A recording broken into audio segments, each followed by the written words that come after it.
What is up, guys? My name is John Figueredo, and I'm here to talk to you guys today about the top 15 principles that I learned at SISU. And so for all of you guys that don't know me, my name is John Figueredo. I started a company called SISU that went from $0 to $100 million in annual recurring revenue in 3 years. We ultimately sold for $100 million in a $1 billion transaction with Jay-Z as our chief visionary officer. And so it was a hell of a ride. And really, one of the reasons why I'm doing this is because I have been lucky enough to have mentors and read a ton of books along the way with people that I really respect. And I wish that there was someone that would talk to me and say, hey, these are all the stupid things that you're probably going to do. So please don't do them and do this instead. So I hope that I can cut the learning curve for as many people as possible in this life. And so whether it's personal finance or investments or business on those side, if I can help anyone, that's a win for me. And it helps humanity ultimately because time is the most valuable asset that we have on this planet. And so I want to help cut the learning curve for the next generation. And so if you guys find this content valuable, leave a like or a comment. Definitely subscribe to check out more information. It costs you guys nothing and it helps me on my journey because it allows the algorithm to show more people this. So without further ado, let's rock and roll. So one of the things that I wanted to show you guys, the first one is servant leadership. So servant leadership and game of inches, those are kind of two things, right? So the first one in servant leadership, you don't do what your dad says to do. When your parents said, hey, do this, do that, right? You would do what they did. And so servant leadership is about leading from the front because people ultimately respect it when you are leading from the front and when you're doing what you're saying you're going to do and saying what you're going to do. And then the other one is game of inches. So game of inches, as far as the spectrum of time works, every single day you're either gaining an inch or losing an inch, whether that's against competition, whether it's against yourself. And the thing is it's not recognizable right away. So I learned this one from Darren Hardy and the fact that if you just ate an extra couple hundred calories per day, in a few years, it wouldn't happen right away. But over the course of 5 years, you'd be like 40 pounds heavier. And conversely, if you go the opposite direction, you're in the best shape of your life, things change pretty quickly. And so I always focus on those little things and look at a 5 to 10 year time horizon because ultimately that's really going to be where you're going to have major gains in life. So the next thing is the most important thing in the top threes. So I learned this one and it was really important for me because the top threes, if you're focusing on your top 3 things that you're going to do that day, from a Pareto efficiency standpoint, 20% of your actions will cost 80% of your results. So if you're always focused on the top threes, and I got this from a book, The One Thing, you're going to make dramatically more progress because you're focused on the things that matter. And one of the things that everyone knows about business, if you've ever worked at a startup, is there's urgent things and everything is on fire all of the time. And there are some things that you have to get done because of how urgent they are. But for the most part, 95% of them, you don't. They're just urgent. And so if you can swap out and focus on the important rather than the urgent, your company will be that much better off. So go to the next thing.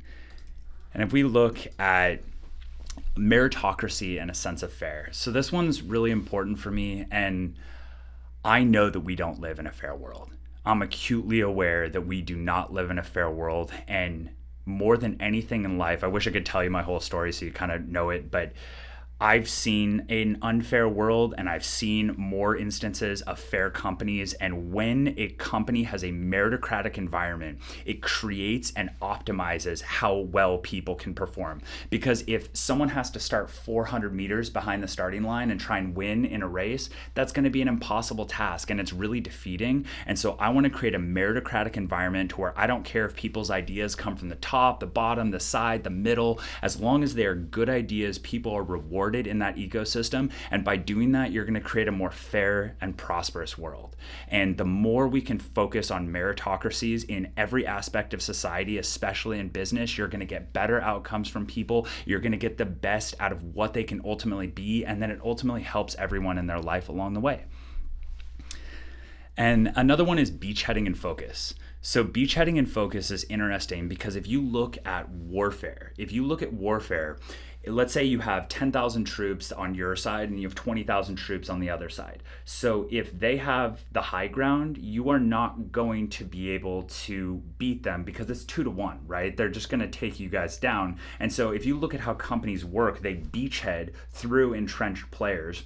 And so in warfare, what you would do is you'd take 10,000 troops, you'd punch through, and then from there, you would then have all of your troops kind of spread out. And then that way you've infiltrated enemy lines. Business works exactly the same. So if you have entrenched players, one of the things that you're going to do is you want to break through enemy lines first. So look at Apple and Tesla. Those are great examples. Apple didn't start out and say, I'm going to do everything. They did one thing and they did it really well. They made a computer and they started from there. And then once they broke through and became a good company and a big company, they had the resources required to then have product differentiation. So then all of a sudden they've got iPhones, iPads, AirPods, everything that you can imagine. And they did that over the course of decades, not over the course of the first year, because otherwise they would have diluted themselves so much they would have got killed, just like beachheading and going like that, as opposed to going straight through. Tesla's the same thing. They started with one car and then they moved out. They built, Model S, Model 3, add all of their product differentiation, and it goes from there. And so it's very important to focus, because all the companies that I see fail lack focus. Number 5 is done is better than perfect. So unless you are making pacemakers or really intense medical or security technology that has to be perfect, done is always better than perfect, because it's really important to focus on fast iteration. I'm okay with failure as long as you're making progress very quickly with a tight feedback loop, because a feedback loop means that you make a mistake, you learn something simple, you don't take a big loss, and then you iterate your way up quicker. So that one's really important on that side. And then seek truth and iron sharpens iron. So this is a fun one for me. One of the things that I always told my team, and you'll hear it many times from me, is I don't give a shit about being right. I care about finding truth. Because as one of the core belief systems that I have in life, if I am letting my ego control me and believing that I'm smarter than the average bear, I will never actually reach my full potential, because human beings are so diverse and they bring so many different things to the table that the more that you can understand and learn from other people, the more holistic of an understanding you can have, and you can make better decisions. And so if you want to have a great environment, and I took this from Ray Dalio, is you do not want to surround yourself with yes men, because if you do that, it's going to reinforce your ego, and that's going to feel good, right? You're going to have dopamine in your body, but then it creates an echo chamber. All of a sudden, you're going to have an echo chamber of people saying, you're awesome, this is great. And I'm going to say, oh gosh, John, you're a really smart guy. And that's when I'm going to get killed, because you're going to have massive blind spots. You're not going to see X, Y, and Z, all of the things around you, because you're focused on one thing and you've surrounded yourself with that echo chamber. Conversely, on the other side, and the reason why Bridgewater Associates with Ray Dalio has been so successful, is they take the smartest people in the world to disagree with each other and they put them in the same room. Because one person, if you have opposing ideologies, is going to be wrong, and that's okay, because smart people mess stuff up all the time. And especially smart people mess stuff up all the time. And so if one of them is wrong, then you're at least getting the entire data set out on the table, saying these are the truths that we have, these are the fundamental truths, and then figuring out what they believe actual truth is. And that's what allowed them to create a $180 billion hedge fund, one of the largest funds in the world. And so seek truth, iron sharpens iron. You always want to do that and have that be top of mind in your meetings. Number 7 is leave your ego at the door. So just kind of reiterating what I said before, is if you look at how ego works, ego inside of us, it leads to blind spots. Because if you have an ego, you want that dopamine feedback loop. It either comes from the dopamine feedback loop or just frankly insecurity. And so your ego will then corrupt and corrode you, because if you believe that you are right all the time and you have that ego about yourself, you will just be wrong, and you will also ignore better data that will then allow you to make better decisions. So leave your ego at the door. It serves no one.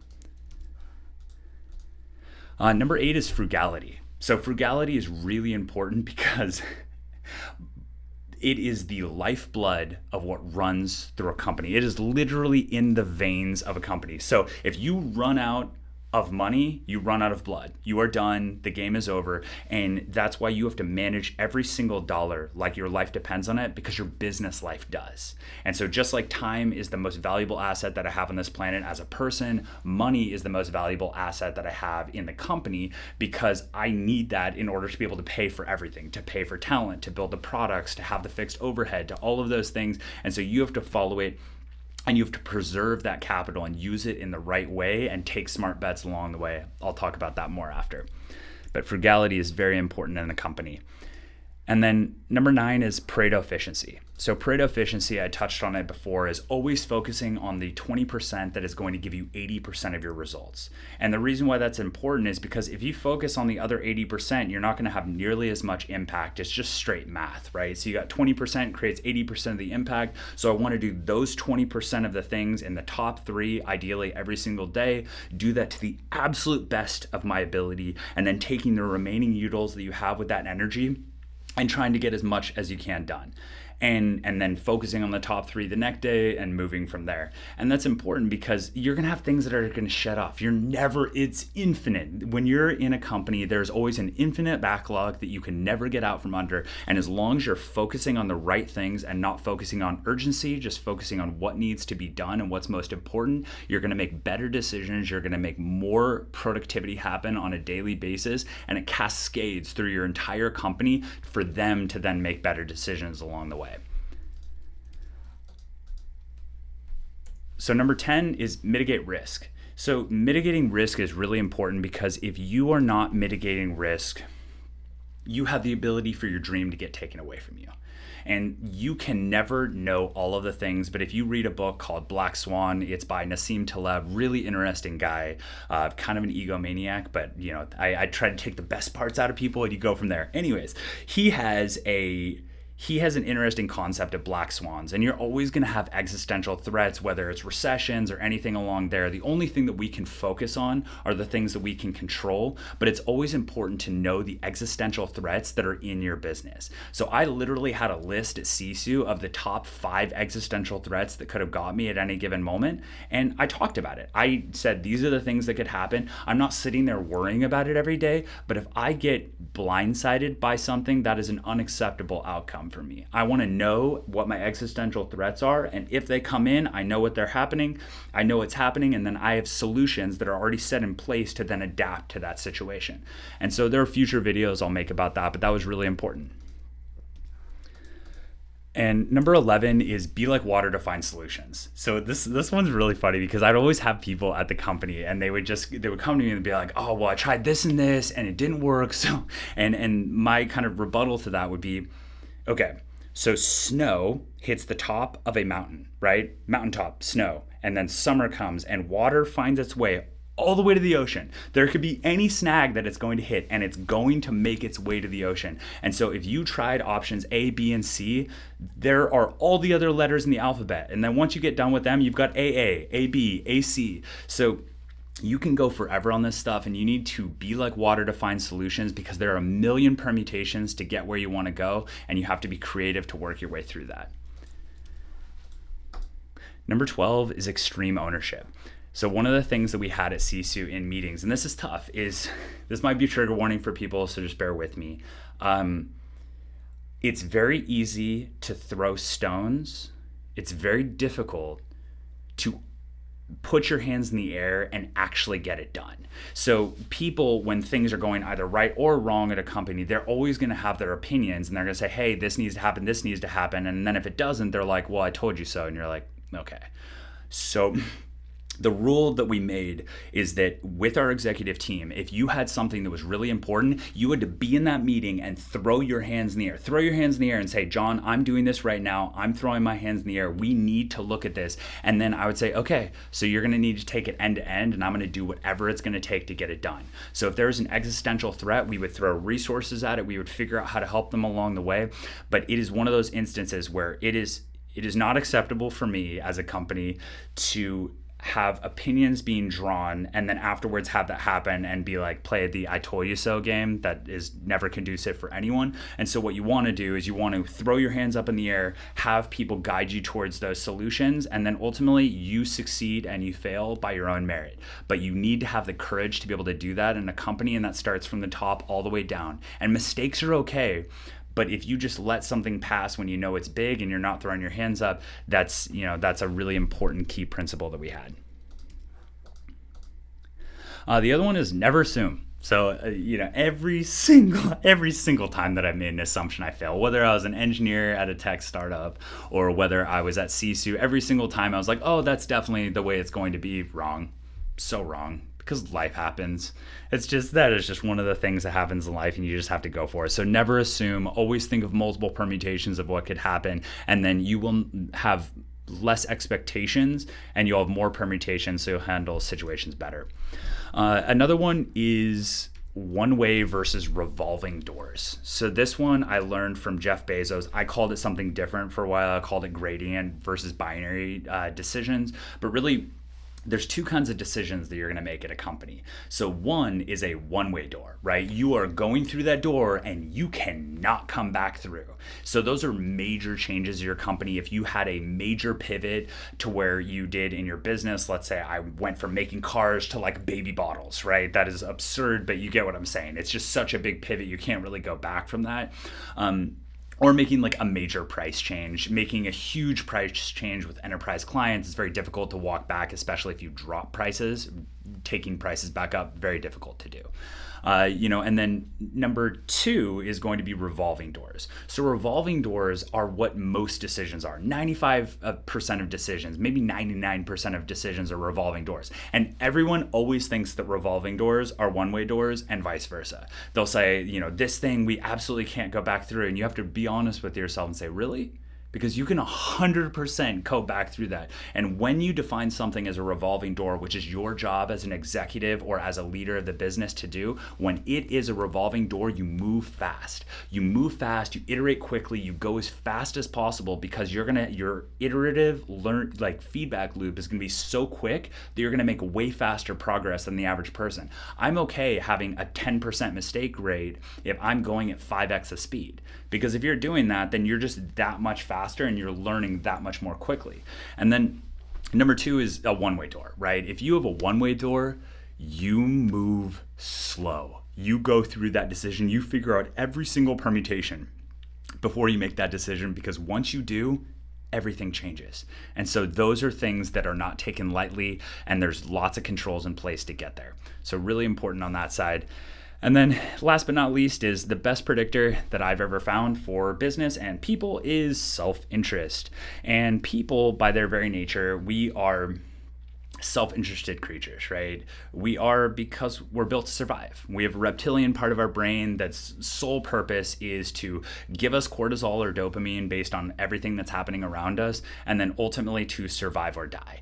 So if you want to understand how people are going to act, whether it doesn't matter if it's mergers and acquisitions, if it's setting up a comp plan for your sales guys, if it's figuring out what a competitor is going to do, or even figuring out what you're going to do or your partners, you want to look at self-interest and say, take yourself all the way outside of yourself, and this is the key, and put them inside of their shoes. And it's very easy. You think that you're doing it sometimes, and really what you're doing, you're just saying, okay, I'm going in this person's shoes, but then I'm actually looking at it from my outside perspective, so you don't actually fully get there. You have to fully put your body in their shoes, and you will be able to think like they think. Why would a competitor make a certain decision, right? What would happen on the other side of the M&A table when you're negotiating, and what is in their best interest, and how would they anchor? And by doing that, you're really going to figure out what people are going to do. And it delegates all human behavior. Another is sales commissions. If you design a sales commission properly, then you are going to watch human behavior take on, and you're going to have a super hard-hitting team because you designed this structure appropriately. So that's really what I have for today. Those are the top 15 SISU principles. I got quite a few more from there, but figured that was enough for today. And so if you guys find this content valuable, leave a comment. Let me know what you guys think. Definitely smash the like button and subscribe, and excited to see you on the next one. Talk soon.